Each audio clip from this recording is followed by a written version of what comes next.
नमो नमः. मैत्रिणींनो, आज आपण 17वा पाठ सुक्तीसुधा याचं गायन कसं करायचं हे या व्हिडिओमधून पाहणार आहोत.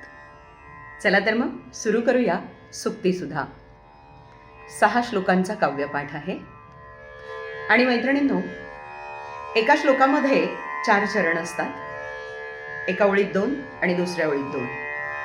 चरण आपल्याला योग्य ठिकाणी तोडता आला की श्लोकगायन जमलंच म्हणून समजा. चला सुरू करूया. विद्वत्त्वं च नृपत्वं च नैव तुल्यं कदाचन.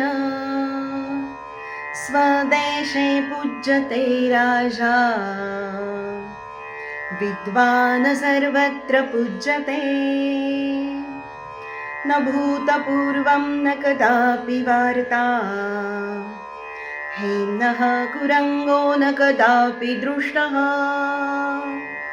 तथापि तृष्णा रघुनन्दनस्य, विनाशकाले विपरीतबुद्धिः. अमन्त्रम् अक्षरं नास्ति, नास्ति मूलमनौषधम्. अयोग्यः पुरुषो नास्ति, योजकस्तत्र दुर्लभः. अतिदानात् बलिर्बद्धो, यतीमानात् सुयोधनः. विनष्टो रावणो लौल्यात्,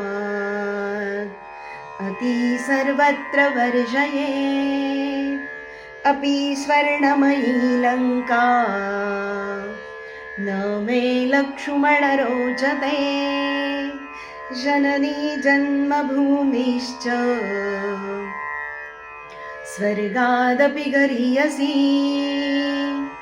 केयूरान् विभूषयन्ति पुरुषं, हारान् चन्द्रोज्ज्वलाः.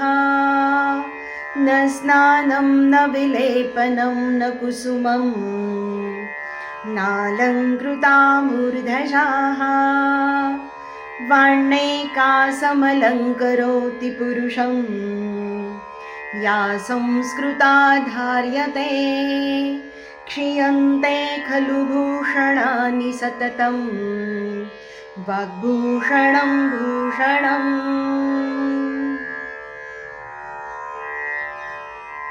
अपेक्षा आहे सुक्तीसुद्धा वाचायची कशी, गायची कशी, उच्चार कसे आहेत तुम्हाला समजलं असेल. लवकरच पाठांतर करा आणि यामधून मिळणाऱ्या होकारात्मक सकारात्मक ऊर्जालहरींचा अनुभव घ्या. शुभम भवतु.